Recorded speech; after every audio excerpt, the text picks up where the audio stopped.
Olá, amigos, bem-vindos a mais uma edição do programa Assunto Cidade, o programa que aqui com você, a cada edição, debate alguns dos principais assuntos de Guarujá, também de Vicente Carvalho, sempre da forma mais propositiva possível e sempre na companhia de uma pessoa que se destaca na sua área de atuação, que nos ajuda a desenvolver o tema do programa. Hoje nós vamos falar sobre concurso público, concursos públicos, suas nuances aí, dicas para você, quem sabe, conseguir ser aprovado aí num tão sonhado concurso público. E também as armadilhas para isso também, coisas que você também precisa saber. Para falar sobre isso, está aqui com a gente o especialista no assunto, que é o Ricardo, eu estou com o Ricardo na cabeça por causa de uma outra coisa. É o Alexandre Goulart, meu amigo, advogado e professor de Direito Constitucional. Aqui eu agradeço pela presença e deixo um espaço para você cumprimentar o telespectador. Obrigado. Legal, agradeço o convite. Eu acredito que vai ser um debate importante, né? E tentar esclarecer toda essa questão de concurso público da maneira mais tranquila e acessível para o pessoal. Certo. Alexandre Goulart, que a partir dessa semana passa a escrever uma coluna semanal no Assunto Cidade, o Jornal de Guarujá, que é produzido da mesma forma que esse programa Assunto Cidade, com circulação aí, semanal nas sextas-feiras nas redes sociais e ao sábado nas ruas com edição impressa. Alexandre é um dos nossos mais novos colunistas e o assunto dele é bastante pertinente. Afinal de contas, quem não quer saber um pouco mais sobre concurso público, né, Alexandre? Você milita nessa área há quanto tempo? Eu trabalho com concurso público desde 2009, né, atuando na área de Direito Constitucional e Direito Administrativo. Então, toda essa parte de concurso público, edital, prazo de validade do concurso, nomeação, isso daí a gente tem condição de esclarecer para o teu público. Uma coisa que isso tá no imaginário da população, é um costume popular. Quando você sabe de um concurso público, a primeira coisa que a pessoa pensa, isso aí é coisa que é arranjado, é coisa de político, é coisa, não adianta fazer porque não vai dar certo. O que você explica quando escuta isso? Não, Valdir, na verdade, o dia que eu não acreditar em concurso público, eu paro de trabalhar com isso, né? Mesmo porque existe um princípio dentro da administração pública, que é o princípio da legalidade, e tudo tem que ser feito de acordo com aquilo que a lei determina. Claro que, alguns anos atrás, existia uma coisa chamada expectativa de direito. E o que significa isso? O indivíduo era aprovado em primeiro lugar no concurso público, mas não era nomeado, porque a administração pública só ia nomeá-lo por uma questão de oportunidade ou conveniência. Depois o STF se posicionou nesse sentido, e hoje o indivíduo que passa dentro das vagas disponíveis no edital, ele tem o direito adquirido.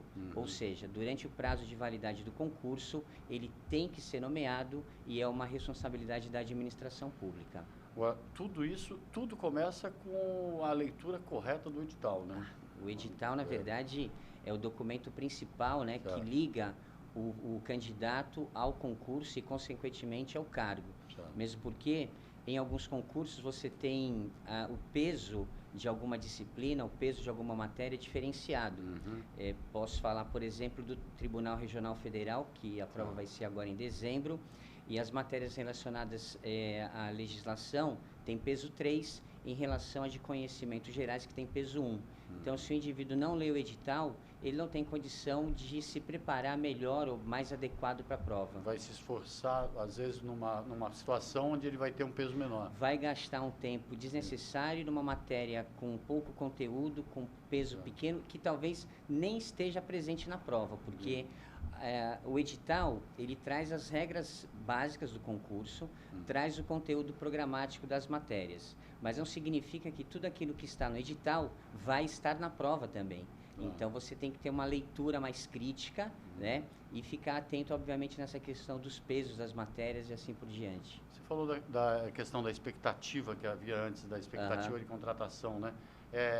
Quando você vê um edital, tantas vagas e tantas vagas para cadastro de reserva. Isso foi um truque que os órgãos... Não, na verdade, era o que a lei permitia e que permite até hoje, né? O cadastro de reserva se pressupõe de futuras vagas. E é uma coisa fácil da gente entender, porque com o decorrer do tempo, o funcionário público que trabalha hoje, ele se aposenta, ele se afasta, ele se exonera, ele é demitido e ele morre. Então, essas pessoas, elas devem ser gradativamente substituídas por novos funcionários públicos. Então, a função do gestor público é fazer essa previsão de quanto tempo ele vai precisar de novos funcionários públicos. A gente tem uma cidade aqui na Baixada Santista que já está definido que em 2 anos 40% do seu funcionalismo público vai aposentar. Olha só. E com essas novas regras da Previdência, essa questão da reforma administrativa já sugerida pelo nosso presidente da República, vai afetar os estatutários em âmbito federal, estadual e municipal. Então, quem tiver o direito à aposentadoria, com certeza vai preferir se aposentar do que continuar na efetividade. Essa prefeitura vai ter, em quanto tempo? 40% do seu quadro? 2 anos, 40% do seu quadro. Em 2 anos? Em 2 anos. É muita coisa. É muita coisa. Porque 40%, a gente está falando 40% do pessoal da saúde, pessoal da educação, no geral, do pessoal e dos efetivos, né? Dos efetivos estatutários. Você não está falando de Guarujá, não? Não, se for Guarujá, você vai. Não, eu estou dizendo assim, porque existem 2 tipos de contratação, a estatutária e a seletista, né? Então, essa estatística é do funcionário público estatutário, tá? Que é regido pelo estatuto da categoria do funcionalismo público daquela cidade. Entendi.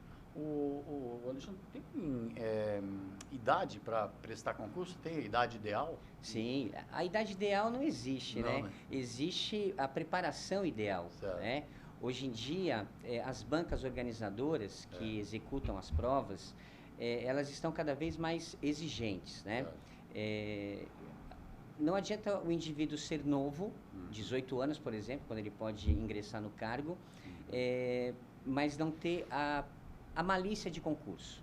E não adianta eles ter uma meia-idade, por exemplo, meia-idade intermediária, e não se preparar adequadamente. Eu costumo dizer, Valdir, que para a prova você não leva só a tua idade, você leva toda a tua experiência de vida, a tua capacidade de percepção, né? A leitura crítica de uma questão, onde você já percebe que a banca organizadora está te jogando para uma alternativa que não é a correta.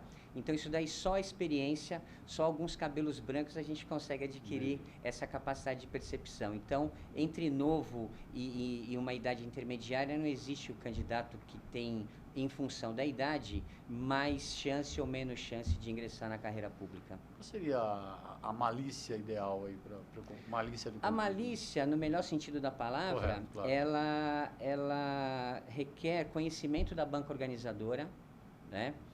Estudar qual é a atividade que o indivíduo vai exercer, qual é a competência do cargo. Que aquilo pode estar na prova. Justamente. E é uma tendência muito provável de cair. Também saber fazer a releitura das provas anteriores, porque, como eu trabalho já há bastante tempo com isso, a cada 3, 4 anos, pelo menos 1 ou 2 questões de provas anteriores se repetem na prova atual. Então, 1 ou 2, você fala assim, mas uma prova com 60 questões, o que são 2 questões a mais ou 2 questões a menos? Valdir, pode fazer a diferença. Numa prova de concurso público, uma questão a mais correta te leva para o céu. Uma questão errada pode te levar para qualquer outro lugar. Entendi. Os concursos públicos, eles são sempre com testes de múltipla escolha, né? Tem uma banca organizadora, que é a CESP, que normalmente ela aplica a prova no certo ou errado, que não seria múltipla escolha. Mas não existe assim um padrão, né? Pode ser múltipla escolha e também pode ser para definir certo ou errado. E no caso da CESP, uma questão errada anula uma certa. Como assim? Por exemplo, eu acertei 10 questões e errei uma. Então, essa que eu errei está errada e anula uma que eu acertei. Então, ao invés de 10, eu vou ficar com 9 pontos. Com 9 pontos. Justamente. Então, a dica para quem vai fazer uma prova da CESP, certo ou errado, na dúvida, ou você não assinala nada, ou você assinala certo e errado ao mesmo tempo. que aí aquela questão ela é anulada, Certo. mas não vai tirar um ponto certo de você na prova. Interessante. Não? Muito. Será que deu tempo de todo mundo anotar? Essa é Essa quando dica, é essa, da CESP. sobre isso eu vou falar É. na nossa coluna de sexta-feira, né? É. A diferença entre as bancas organizadoras, já que eu tenho um espaço aí de 10 mil caracteres. Não, 2.000. Alexandre, e são várias bancas organizadoras, né? Isso perdão a expressão, talvez até um comércio disso? Na verdade é uma atividade comercial, Tá. né? A administração pública, ela tem que contratar uma banca organizadora Tem que contratar. para aplicar a prova. É obrigatório. É obrigatório. Através de licitação pública, Certo. a Lei 8.666 de 93. Então, através da licitação, se contrata uma banca organizadora, pode ser até por dispensa, mas tem que se contratar uma banca organizadora. Uma prefeitura não pode, por si só, lá pela sua secretaria, organizar um concurso Ela público. Ela pode, Valdir, mas dificilmente isso acontece. Sim. Até para manter a lisura do concurso. Claro. Porque aí aquela expressão antiga, né, de que se a própria administração está organizando, ela própria vai colocar quem ela quiser. Aí entra o QI errado, né? Aí o QI errado, que justamente. É o que indicou, né? Justamente. Aí, de inteligência. Aí é a inobservância do princípio da legalidade. Tá, mas você estava falando das várias bancas organizadoras, eu te interrompi. Então, Imagina, cada uma tem a sua forma de trabalhar, né? Tá. Tem algumas bancas que só fazem concursos municipais, porque não tem uma estrutura grande, por uma questão de logística. Você imagina uma prova na Receita Federal, onde você tem locais de prova do norte ao sul do país. Certo. Então, bancas menores não têm essa condição, essa estratégia, essa logística de aplicar prova em todo o território nacional. Diferente da CESP, da Fundação Carlos Chagas, a Cisgran Rio e assim por diante. Como você falou, né, é uma atividade comercial, né, mas já virou uma atividade comercial, né? São grandes empresas aí, não é qualquer um que pode. Não. Nós tivemos há um tempo atrás uma empresa em Santos, né, nesse ramo de atividade, na banca organizadora, mas que infelizmente foi acusada de fraude de licitação, fraude no próprio procedimento do concurso, e aí ela acabou encerrando a atividade. Mas eu acredito que bancas com maior frequência em executar provas de concurso são mais confiáveis. Entendi. Você pode se lembrar, há um tempo atrás, nós tivemos no próprio Fantástico algumas reportagens sobre bancas organizadoras que fraudavam, que recebiam dinheiro e assim por diante, isso lá no sul do país.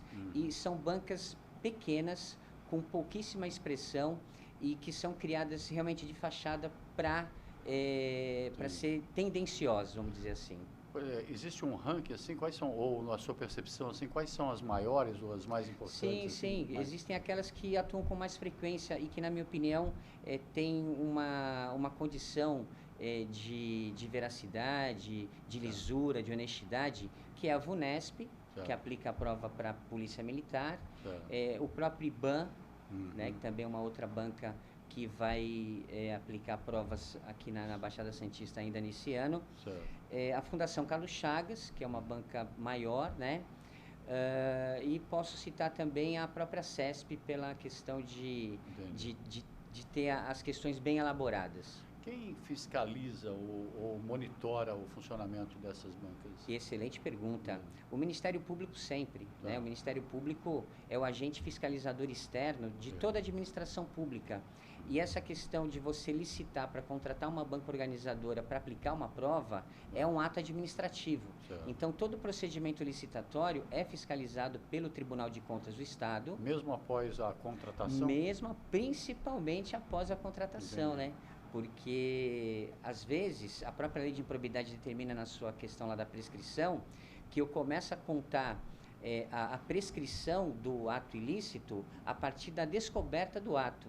Então, se houve um procedimento licitatório ilegal, né, com atos ilegais, podem se passar 5, 10 anos que, se o Ministério Público descobrir o Tribunal de Contas, aquele ato vai ser anulado e retrocede até a origem dele.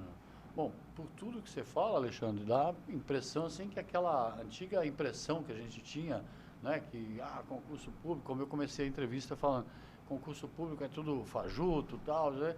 Dá para ter uma percepção assim de que hoje em dia as coisas são levadas a sério. Não, você tem hoje, Valdir, uma coisa muito criteriosa, né? Em concurso público a gente não tem espaço mais para quem não quer estudar, né? Você verifica que a maioria das pessoas que são aprovadas estão estudando, levam a sério. Cada vez a exigência é maior em termos de concurso público, sempre muito conteúdo. O espaço entre a publicação do edital e a prova está cada vez menor. Isso daí se explica da seguinte forma: antigamente, quando a administração pública contratava uma banca organizadora, ela já pagava pelo serviço. Hoje não. Hoje, a empresa que vence a licitação para aplicar a prova de um concurso público, de duas uma, ou ela recebe através das inscrições, ou então ela só recebe da administração pública depois da prova do concurso. Ou seja, ela tem pressa para realizar o concurso, ela tem pressa para acabar logo com as inscrições para poder receber. Então, da publicação do edital até a data da prova, o tempo está cada vez mais curto. Bom, a leitura do edital, então, como a gente falou desde o princípio, é fundamental para quem quer ler de cabo a rabo, inclusive as letrinhas miúdas. Sim, normalmente quem vai prestar concurso público só lê a data da prova e o salário. E o salário, muito bem lembrado. Agora, a gente está falando de concurso público, é ingressar numa carreira pública, que pressupõe-se que é aquele emprego para o resto da vida, né?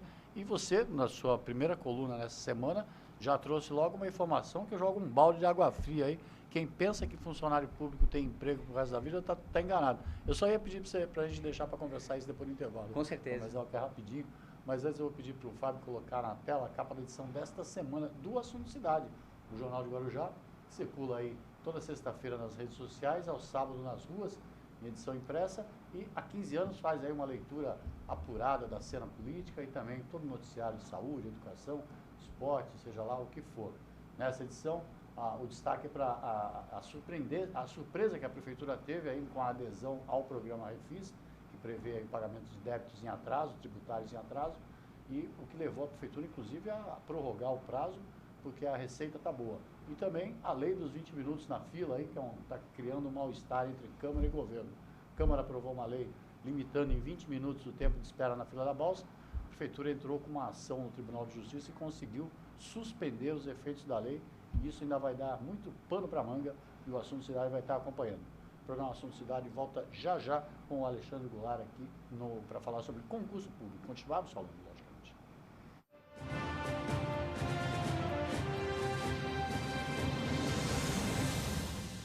Garanta pontos positivos para o futuro do seu filho. No Colégio Alfa Guarujá, ele vai somar pontos. O aprendizado é realizado por meio do sistema positivo de ensino. Salas com números limitados garantem o total aproveitamento das aulas. As atividades extras promovem a socialização dos estudantes. O Colégio Alfa Guarujá oferece acesso ao portal educacional, onde você acompanha o desenvolvimento escolar do seu filho, confere as atividades e os eventos realizados no interior da unidade escolar e ainda conta com os artigos de renomados profissionais da área educacional. E no portal, o aluno encontra apoio nas pesquisas escolares com acesso a sites seguros. A vida oferece oportunidade para todos e a escola é que faz a diferença. Venha conhecer o Colégio Alfa, Rua Washington, número 293, no Guarujá. Telefone 3355-2790.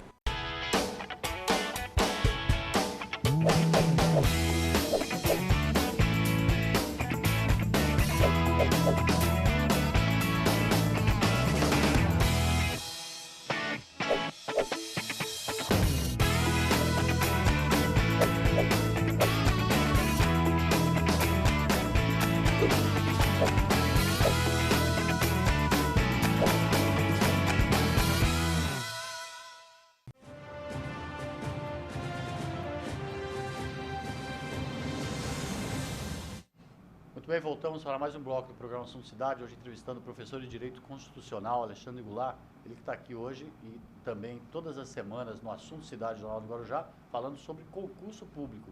E a gente, no primeiro bloco, demos aí uma panorâmica no assunto. Quem pensa que concurso público é aquela coisa que a gente falava antigamente, que só tem o QI do quem indicou, está redondamente enganado, porque há uma legislação e uma fiscalização muito forte com relação às bancas realizadoras dos concursos públicos. Há legislação também obrigando os órgãos públicos a efetivamente chamarem aqueles concursados aprovados ali nas primeiras colocações e, logicamente, que o Alexandre, na sua coluna aí, semanalmente, vai dar dicas e o programa aqui não haveria tempo suficiente. Dicas aí que convém você acompanhar para, quem sabe, ingressar numa carreira. Só que tem sempre um senão, né? O primeiro artigo, o primeiro tema da sua coluna no Assunto Cidade foi justamente um balde de água fria para aquele que pensa que serviço público é para o resto da vida, né, Alexandre? Na verdade, a intenção não foi essa, né? É que a gente tem que fazer sempre um alerta, Valdir, que aquela ideia fictícia de que funcionário público nunca é mandado embora, tem uma estabilidade absoluta, né? Teve uma emenda constitucional, a 19 de 98, que mexeu com essa questão da estabilidade e ela passou a ser relativa. Né? Então, com a lei de improbidade administrativa, todo e qualquer funcionário público, ele pode responder um processo administrativo disciplinar e, no final, se ele for considerado culpado, ele é exonerado ou demitido. Né? E, na verdade, assim, a lei, ela traz requisitos fundamentais para quem vai prestar um serviço para os administrados, né? Porque se você pretende ingressar numa carreira pública para não trabalhar pela administração pública, não entre. Né? Porque o que a gente precisa, né, o que a população precisa, os administrados necessitam, são bons serviços públicos. Exato, né? Eficientes. Então, e principalmente eficiente. Então, a lei de improbidade, na verdade, ela vem para punir aqueles péssimos funcionários públicos, né? Porque os bons funcionários públicos não têm que se preocupar com improbidade porque ele não pratica. O funcionário público perde o cargo e pode ser demitido até por várias questões, por vários motivos. Sim, né? sim. A legislação ela traz requisitos, né, para uma suspensão, para uma advertência, para uma exoneração e também para uma demissão a bem do serviço público, onde ele fica 5 anos sem poder ingressar novamente na administração pública. Né? Então, é uma lei que apesar de ser uma lei curta, 23 artigos, é uma lei que está punindo muita gente, infelizmente. As pessoas estão se desligando da administração pública em razão de atos de improbidade administrativa. E eu sou a favor disso porque, infelizmente, você não pode pensar em ingressar numa carreira pública para tirar proveito para si, né? Ou para outrem. Você tem que trabalhar de acordo com a tua competência e a finalidade é sempre o interesse público. Que seja para o resto da vida, mas que seja eficiente. Mas que seja certo. A gente estava conversando, estava me explicando antes, apesar de ser uma legislação altamente positiva, apesar não, ainda bem que existe a lei de improbidade administrativa, ela foi implantada pelo ex-presidente Collor. Por incrível que pareça, pelo ex-presidente Collor. Com toda a fama que adquiriu. É verdade, parece brincadeira, mas foi ele. Exatamente. Ô Alexandre, e dicas para quem quer passar em concurso? Assim, você, por exemplo, você falou já, logicamente que a pessoa precisa estudar. Quanto tempo? Qual é o tipo como é que a pessoa deve se comportar e tal? Você dá esse tipo de dica aí? Tem, claro. Quanto tempo deve estudar por dia? Na verdade, Valdir, tudo é uma questão muito individual, porque uns têm mais tempo para estudar, outros têm menos tempo. O que eu costumo dizer é que o candidato ele sempre foge daquelas matérias que ele tem mais dificuldade. Por exemplo, naturalmente, a grande maioria tem dificuldade em matemática. Então, eles não querem começar por matemática, vão começar por língua portuguesa, que tem mais facilidade, acertam mais questões, só que matemática está no edital, vai estar na tua prova e não adianta fugir. Né? Então, uma dica importante é você encarar aquilo que você tem mais dificuldade para estudar, independente do motivo, se não teve um nível fundamental ideal, um nível médio correto, mas você tem que buscar superar suas dificuldades, porque na prova vai estar lá algumas questões para você fazer e você vai ter que acertar. Entendi. Tem que encarar como um aprendizado de escola, por exemplo. Na escola, quando você está lá, chega o professor de matemática, todo mundo torce o nariz, né? Mas é o calendário, né? É verdade. Tem que acompanhar, né? E qualquer matéria para concurso, se você me perguntar, por exemplo, qual é a matéria mais importante, são todas. Você não pode dar mais atenção para uma determinada matéria e subestimar a outra, né? Porque hoje em dia você tem que manter um nível alto de acerto numa prova de concurso para poder ser aprovado. A gente tem aí provas sendo aplicadas em algumas cidades da nossa região, de 40 questões, um indivíduo acerta 40 e 200, 300 acertam 39. E aí você vai para o critério de desempate. Tu entendeste? Então, assim, o nível de acerto está cada vez mais alto. As pessoas estão cada vez mais preparadas. E, além disso, quem, de repente, só prestava concurso para nível superior, para um cargo de nível superior, como não está sendo aprovado, está migrando para um cargo de nível médio. E aí... A concorrência vai ficar maior ainda. A concorrência vai ficar maior ainda. Aí você fala assim para mim, mas a prova é mais fácil. Não, não é. Não é porque a banca organizadora, quando recebe a inscrição, você tem lá que preencher alguns dados pessoais. E aí, se ela percebe que a grande maioria tem nível superior, aquela prova, sobe de nível. Apesar do cargo ser para nível médio, vai ser com uma exigência muito maior. Ela sobe de nível. Com certeza. Isso, a elaboração da prova não está atrelada ao lançamento, é a banca organizadora que faz. Então, ela tem esse parâmetro, ela consegue ter esse parâmetro. Ela consegue ter. Qualquer pessoa que vai fazer inscrição no concurso público, tem lá os dados pessoais, endereço, nível de escolaridade. Certo. Tu entendeste? E aí, pelo nível de escolaridade, a gente já sabe como é que vai canalizar aquelas questões. Dá para estudar sozinho para um concurso público e passar? Dá para estudar sozinho e passar, mas tem gente que não consegue, né? Por isso que existem os cursos preparatórios para concurso público. Que é o ideal. Na questão presencial e na questão online também, né? Nas duas modalidades. Tem candidato que não se adapta à questão online, que ele tem que ter o professor na sala de aula, ele tem que levar o caderno, ele tem que levar a apostila, ele tem que ter aquele compromisso, porque senão ele não consegue estudar, né? Claro que a grande maioria das pessoas que são aprovadas em concursos públicos não estudaram sozinhas. Entendi. Elas estudaram... Aquele que acertou 40 não estudou. Justamente, né? Porque eu até indico, porque quando você se relaciona com pessoas com que têm o mesmo ideal que você, o mesmo propósito, você troca ideia, você acaba pegando uma dica de um colega, você estuda junto, né? Então, isso daí ajuda a você melhorar a tua condição para a prova. E aquele candidato, o que você falaria para aquele candidato cara de pau que vai lá, as 60 questões, chuta tudo numa letra só?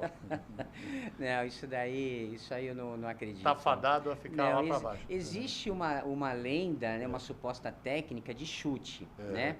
Mas o chute, na verdade, é para aquele candidato que não tem compromisso com a nomeação. O candidato que realmente quer ser aprovado, que ele quer ser nomeado, ele não vai para o chute, ele vai estudar. Legal. Alexandre Goulart, obrigado mesmo assim, pelos esclarecimentos. Seja bem-vindo aí como mais um colunista, um colaborador do Assunto Cidade, Jornal do Guarujá. Toda sexta-feira teremos um artigo do Alexandre falando sobre concurso público. Obrigadão pela entrevista, sensacional, um assunto legal. Vou deixar um espaço para você dar uma última mensagem para aquele cidadão aí que está ávido por ingressar numa carreira pública aí, principalmente pela estabilidade no emprego, né? Desde que cumpra o seu serviço, como você explicou, né? Desde que cumpra o seu serviço com lisura e competência, né? Com certeza. E também aí para aquele que quer tentar aí uma vida nova. E deixa o espaço para você dar os seus conselhos. Eu agradeço o convite da TV Guarujá. É muito importante esclarecer alguns aspectos a respeito de concurso público. Na nossa coluna no jornal, eu disponibilizo um e-mail para que você possa enviar sua pergunta, o seu questionamento, a sua crítica e principalmente a sua sugestão. E até uma próxima oportunidade para a gente continuar falando a respeito de concurso público. Legal, obrigado, Alexandre, parabéns aí por todo o conhecimento aí, obrigado por todos os esclarecimentos, obrigado a você, principalmente pela audiência. A gente volta amanhã com um novo Assunto Cidade. Até logo a todos.